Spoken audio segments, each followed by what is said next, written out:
ఎవరు బొత్స గారి సీటు కూడా అనౌన్స్ చేయరు మరి చేయలేదు. మరి ఆయనకు కూడా అయిపోయారు ఒక పేరు. ఈ రాష్ట్రంలో 175కి 70 మంది చేర్పులు మార్పులు చేశారు. 105 మంది ఎమ్మెల్యేలు ఉన్నాము. ఎమ్మెల్యేలో 30 మందినే తీశారు. ఒక 20 మందిని మార్పులు చేర్పులు చేశారు. 151 మంది ప్లస్ 4 వచ్చిన వాళ్ళు. 155 మందికి 50 మంది మారినారు. 105 మంది అట్టాగే ఉన్నారు యాజ్ ఇట్ ఈజ్.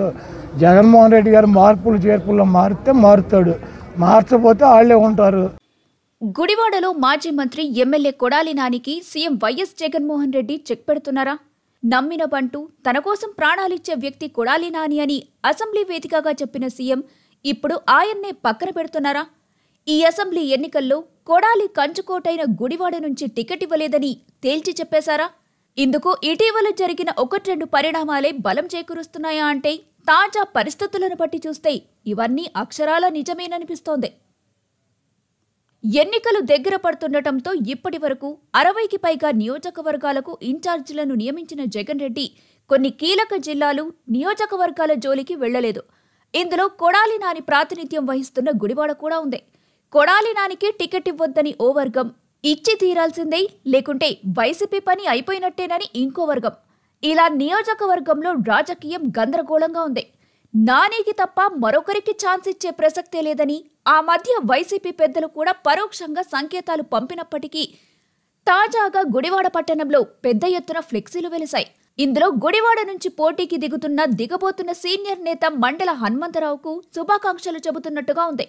ప్రధాన కూడళ్లలో ఎక్కడ చూసినా ఇందుకు సంబంధించిన ఫ్లెక్సీలు, బ్యానర్లే దర్శనమిస్తున్నాయి. మరోవైపు సోషల్ మీడియా వేదికగాను వైసీపీ కార్యకర్తలు, నేతలు పెద్ద ఎత్తున శుభాకాంక్షలు, అభినందనలు తెలియజేస్తున్నారు. నాని స్థానంలో హనుమంతరావు అనే పేరు తెరపైకి రావడంతో నియోజకవర్గంలోనే కాదు రాష్ట్ర వ్యాప్తంగా ఈ వ్యవహారం హాట్ టాపిక్ అవుతుంది. విశ్వసనీయ వర్గాల సమాచారం మేరకు సీఎంఓ నుంచి హనుమంతరావుకు పిలుపు కూడా వచ్చిందని వైసీపీ నేతలు ఫోన్లలో గుసగుసలాడుకుంటున్నారట. అటు నేతల మాటలు, ఇటు ఫ్లెక్సీలు, బ్యానర్లతో గుడివాడలో జరుగుతున్న పరిణామాలపైనే అందరి దృష్టి ఉంది. హనుమంతరావు వైసీపీ సీనియర్ నేత, దివంగత వైఎస్ఆర్ కుటుంబానికి వీర విధేయుడిగా గుర్తింపుంది. ప్రస్తుతం ఉమ్మడి కృష్ణా జిల్లా వైసీపీ ఉపాధ్యక్షుడిగా వ్యవహరిస్తున్నారు. వాస్తవానికి టీడీపీ కంచుకోటగా గుడివాడ నాటి నుంచి నేటి వరకు కొడాలి నాని అడ్డాగానే ఉంది. కొడాలి టీడీపీలో ఉన్నా, వైసీపీలో ఉన్నా సొంత ఇమేజ్తో గెలుస్తూ వస్తున్నారన్నది అభిమానులు, అనుచరులు చెబుతున్నమాట. 2004, 2009, 2014, 2019 ఎన్నికల్లో పార్టీలు వేరైనప్పటికీ కొడాలి నాని వరుసగా గెలుస్తూ వచ్చారు.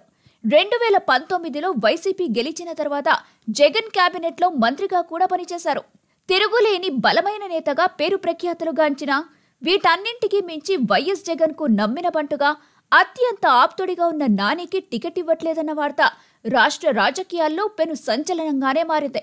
దీంతో పాటు సామాజిక వర్గం కూడా కొడాలికి పెద్ద ప్లస్ పాయింట్గా ఉంది. ఇప్పుడు నానిని కాదని హనుమంతరావును వైఎస్ జగన్ నిజంగానే పోటీ చేయిస్తున్నారా? అంత సాహసం చేస్తారా అన్నది పెద్ద ప్రశ్నార్థకంగానే మారింది. ఒకవేళ గుడివాడలో మార్పులు చేర్పులు జరిగితే పరిస్థితులు ఎలా ఉంటాయన్నది సీఎం జగన్ రెడ్డికి బాగానే తెలుసు. ఇన్ని తెలిసిన జగన్ నమ్మిన బంటుని కాదని హనుమంతుడికి టికెట్ ఇస్తారా? అసలు ఈ ప్రచారంలో నిజమెంత? ఫ్లెక్సీలు, బ్యానర్లు జస్ట్ ఇలా కట్టడానికి సరిపోతాయా, లేకుంటే టికెట్ వరకు వెళ్తాయా అనేది తెలియాలంటే మరికొన్ని గంటలు ఆగాల్సిందే మరి.